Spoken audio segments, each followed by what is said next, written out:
नमस्कार, मैं हूं प्रवीण चौधरी।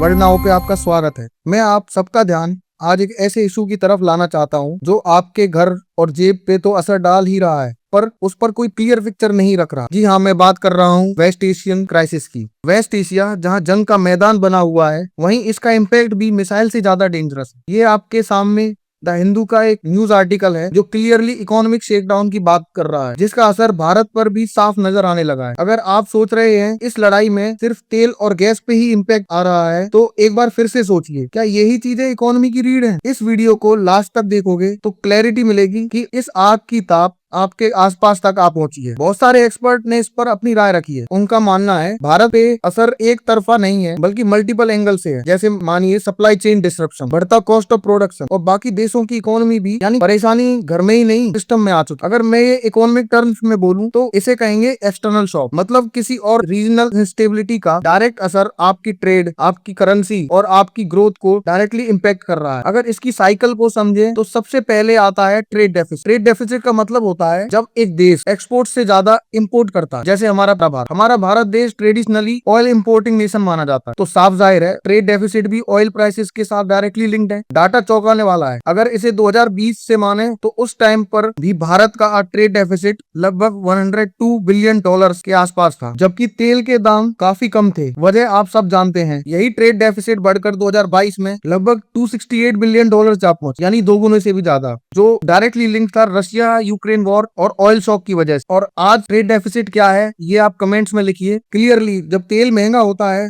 तो इंपोर्ट बिल तो एक्सप्लोड करेंगे ही, जिसका असर बैलेंस ऑफ पेमेंट पे साफ नजर आता है। अब आप सोच रहे होंगे कि सारा तेल वेस्ट एशिया से आता है, तो रशिया से कितना ऑयल इंपोर्ट करते हैं? चलो इसे डाटा से समझते हैं। रशिया 2022 के बाद से हमारा टॉप ऑयल सप्लायर बन गया, लेकिन अभी भी उसका शेयर 30 से 35% ही माना जाता है। मतलब बाकी तेल हम अभी भी वेस्ट एशिया से ही इंपोर्ट कर रहे हैं। जो देखा जाए तो 55 to 60% of oil dependency on imports मानी जाती है। इनमें सबसे ज्यादा शेयर हम इराक के लगभग जो 20% तेल हम इंपोर्ट करते हैं, वहीं सऊदी अरेबिया का शेयर इसमें 16 से 18% और यूएई और कुवैत मिलाकर 10 से 12% ऑयल इंपोर्ट। यानी भारत ने अपनी ऑयल सोर्सिंग डाइवर्सिफाई तो की है और ऑल्टरनेटिव भी ढूंढे हैं, लेकिन डिपेंडेंसी अभी भी खत्म नहीं हुई, बस थोड़ा शिफ्ट हुई है। तो आप समझ सकते हैं जब मिडिल ईस्ट अनस्टेबल होता है तो भी प्रेशर भारत जैसे देश पे आता है, और रशिया पे सैंक्शन लगते हैं तो भी प्रेशर भारत जैसे देश पे आता है। ये तो बात हो गई ऑयल और बाकी इंपोर्ट्स की, लेकिन चलिए जानते हैं इकोनॉमी पे इसका असर क्या है। मेनली सारी इंडस्ट्रीज ऑयल पर डिपेंड करती है, मतलब तेल महंगा तो इन्फ्लेशन यानी महंगाई का बढ़ना। एक्सपर्ट्स की माने तो देखने में ये सिंपल लगता है, लेकिन इंटरकनेक्टेड होने की वजह से इसका मैकेनिज्म बहुत कॉम्प्लेक्स। अभी की अगर माने तो भारत कॉस्ट पुश इन्फ्लेशन झेल रहा है, ठीक है, इसे सिंपली समझाता हूँ। तेल महंगा होते ही डायरेक्ट इम्पैक्ट पड़ता है ट्रांसपोर्टेशन। जब ट्रांसपोर्ट के ज्यादा पैसे लगेंगे तो अपने आप ही रॉ मटेरियल ज्यादा महंगा आएगा, और ये सीधा प्रोडक्शन कॉस्ट पे असर डालता है। अब अगर कोई चीज महंगी बनेगी तो जाहिर है बिकेगी भी महंगी ही, जिससे अपने आप ही इन्फ्लेशन रेट इंक्रीज होता है, जो आप अपने आसपास भी महसूस कर सकते हैं। यानी सीपीआई इन्फ्लेशन मतलब कंज्यूमर प्राइस इंडेक्स, जो काम आता है छोटे छोटे प्राइस चेंजेस को नापने के लिए। इसका टारगेट भी अब 4% से बढ़कर 6 से 7% की जोन में आ चुका। तो आम आदमी की परचेजिंग पावर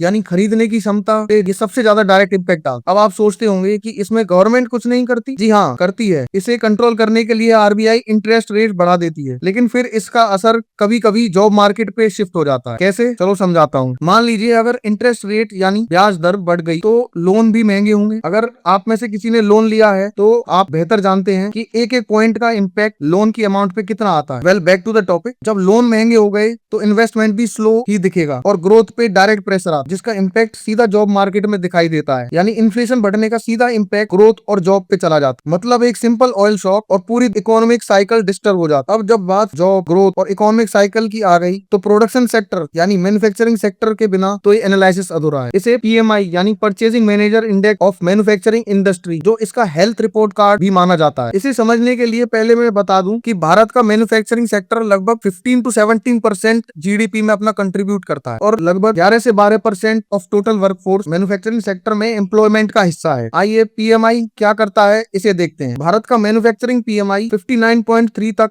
गिर चुका है, जो एक्सपर्ट्स के अकॉर्डिंग एंड गवर्नमेंट डाटा भी यही कहता है, जो पिछले 45 महीने में सबसे नीचे है। इस पे आगे बढ़ने से पहले एक बार पीएमआई को अंदर से समझ लेते। इसके अंदर जो कंपोनेंट्स हैं उनका इम्पैक्ट भी समझना बहुत जरूरी है। इसके अंदर 5 कंपोनेंट्स आते हैं, आइए एक एक करके इन्हें समझते हैं। पहला है न्यू ऑर्डर, जो डिमांड इंडिकेटर है, मतलब अगर नया ऑर्डर स्लो है तो मार्केट में डिमांड कम है, जिसका असर आगे की होने वाली प्रोडक्शन पे पड़ता है। इसका दूसरा है आउटपुट, जो आज होने वाले प्रोडक्शन को दिखाता है। वहीं अगला माना जाता है एम्प्लॉयमेंट, जो नई जॉब क्रिएशन की तरफ इशारा करता है। ये स्लो डाउन मतलब हायरिंग कम होना। और चौथे नंबर पर रखा गया है सप्लाई डिलीवरी, जो रॉ मटेरियल से लेकर फिनिश्ड प्रोडक्ट को कवर करता है। इसकी एक साइकिल में डिले मतलब सप्लाई चेन पे डायरेक्ट। और पांचवा जो सबसे इंपॉर्टेंट भी है, इनपुट कॉस्ट, यानी किसी भी सामान को बनाने में लगने वाली लागत, और ये सीधा असर इन्फ्लेशन पे डालता है। और अभी जो डाटा है वो दिखाता है इनपुट कॉस्ट और डिलीवरी डिलेज पे सबसे ज्यादा इम्पैक्ट आया है, यानी परेशानी सप्लाई साइड पर। ये तो सिर्फ ऊपर की तस्वीर है, अगर इसका इम्पैक्ट सही तरीके से जानना है तो हमें और डीप डाइव जाना पड़ेगा, जिसके लिए कोर सेक्टर्स जानना बहुत जरूरी है। भारत के टोटल 8 कोर सेक्टर्स हैं, जो मिलकर इसकी बैकबोन बनाते हैं। हम इन्हें देखते हैं इनके वेटेज के अकॉर्डिंग, मतलब मैन्युफैक्चरिंग में इनका कंट्रीब्यूशन कितना है। इसमें आते हैं रिफाइनरी प्रोडक्ट, जिसका वेटेज लगभग 28% के आसपास है। Electricity weightage around 19%, steel weightage 17%, coal weightage 10%, crude oil weightage 9%, natural gas 6%, cement 5%, fertiliser 3%। ये आटो मिलकर बनाते हैं इंडेक्स ऑफ कोर इंडस्ट्री, जिसे हम ICI भी कहते हैं, जो इनडायरेक्टली पूरी इकोनॉमी को चलाते हैं। अब सोचिए इनमें से कितने सेक्टर एनर्जी पर डिपेंड करते हैं? ऑलमोस्ट सब, यानी ऑयल शॉक मतलब कोर सेक्टर स्लो, जो डायरेक्टली इंफ्रास्ट्रक्चर को भी स्लो करते हैं। इसका असर जॉब्स पे दिखता है और इकोनॉमी स्लो होती है, जो पूरी तरह से एक कास्केडिंग इफेक्ट बनाता है। लेकिन स्टोरी यही नहीं है, इसमें एक बिग प्लेयर का भी जिक्र करना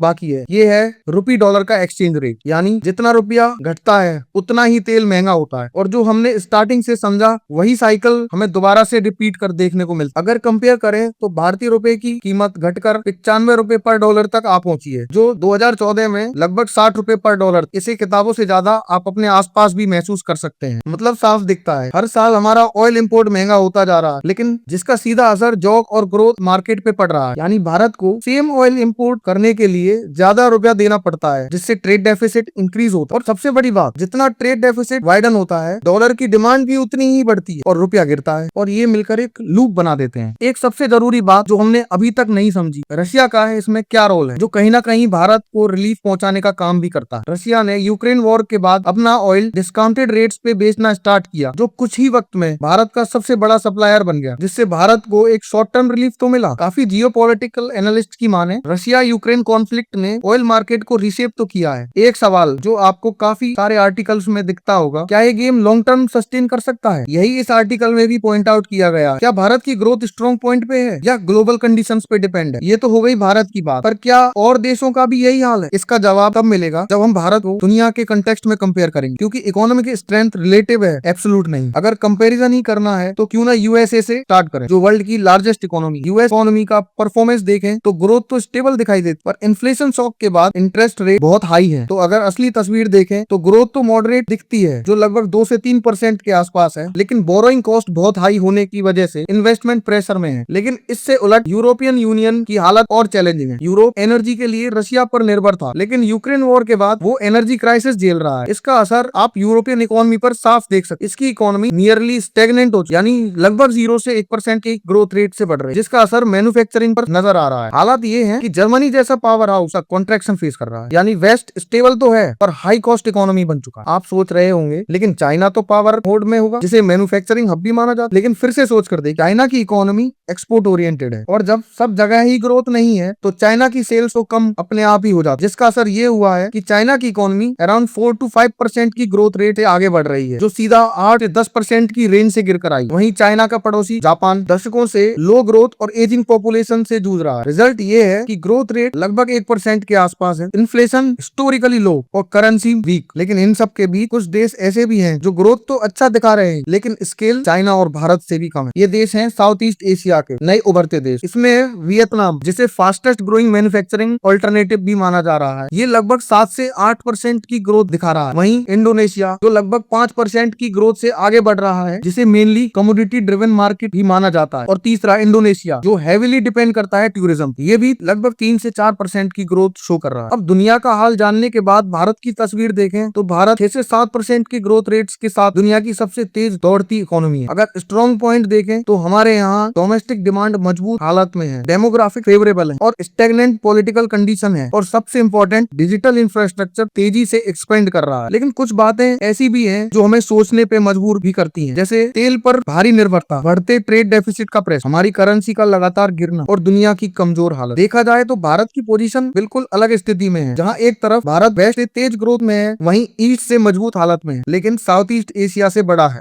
यही तो ग्लोबलाइजेशन का फायदा भी है और नुकसान भी। एक तरफ इंटरकनेक्ट होने का फायदा मिलता है, वहीं डिस्टरबेंस का भी इकोनॉमिक इम्पैक्ट दिखाई देता है, यानी एक छोटा पत्थर भी पूरे तालाब को डिस्टर्ब कर सकता है। ग्रोथ और डिक्लाइन को जानने के लिए बने रहिए वर्ल्ड नाउ के। Thank you.